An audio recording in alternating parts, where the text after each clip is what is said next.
நான் தூய சக்தி, திமுக தீய சக்தி அப்படின்னு பேசினாரு ஒருத்தர். அவர் அந்த படத்துல வர டயலாக் மாதிரி ஏதாவது டயலாக்க நீங்களே ஃபில் பண்ணிக்கோங்க. பேசினாரு.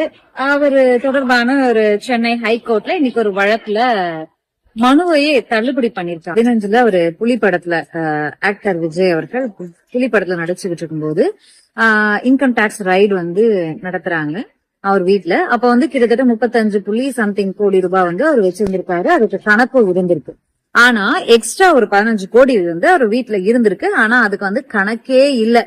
கணக்கே அவருடைய ஆடிட்டரால கொடுக்க முடியலன்னு அது கணக்குல காட்டப்படாத பணம் தான், கருப்பு பணமாக வாங்கப்பட்டதுதான். பல நடிகர்கள் வாங்கியிருக்காங்க. பட் எல்லாருமே இல்லன்னு மறுத்தது இல்ல. பழைய பேட்டி சூப்பர் ஸ்டார் ரஜினிகாந்த் அவர்களுடைய பழைய பேட்டி ஒன்னு எடுத்து பாத்தீங்கன்னா தெரியும். ஜெயலலிதா அம்மா அவங்களுக்கும் ஒரு இஷ்யூ போயிட்டு இருக்கும்போது ஒரு பேட்டியில சொல்லிப்பாரு, நான் கருப்பு பணம் வாங்கினேனா?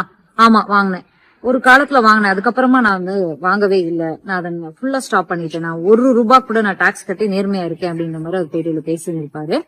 அந்த மாதிரி விஜய் அவர்கள் 15 கோடி ரூபாய் வரி ஏய்ப்பு செஞ்சார் அப்படின்னு சொல்லி வருமான வரித்துறையால கம்ப்ளைண்ட் ஃபைல் பண்ணப்படுது. அந்த வழக்குல அந்த விஷயத்துலதான் ஃபைனா 1.5 கோடி ரூபாய் போடுறாங்க.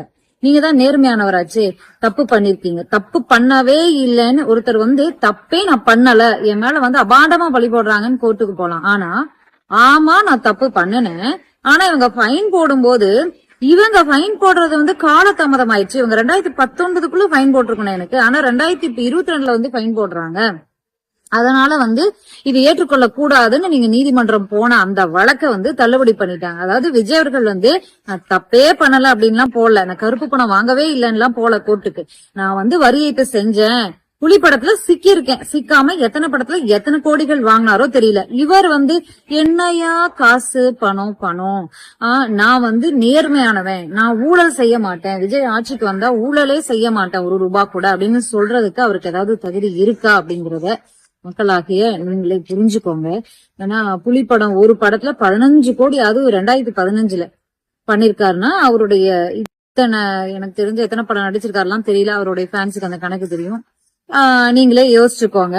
அது தப்ப பண்ணிட்டு நான் தப்பு பண்ணலன்னு போல, நான் தப்பு பண்ணேன், நீங்க ஃபைன் போட்டது லேட்டா போட்டீங்க, ப்ரீவியஸா போட்டிருக்கணும், 2019 போட்டிருக்கணும், ஏன் லேட்டா போட்டீங்க, அதனால நான் கட்ட மாட்டேன், அந்த ஃபைனை நீங்க திரும்ப வரணும்னா இன்னைக்கு நீதிமன்றம் நீங்க வழக்கே தப்பு, மனுவை தள்ளுபடி பண்ணி ஃபைனை கட்டுங்க ஒழுங்கான்னு சொல்லிருக்கு.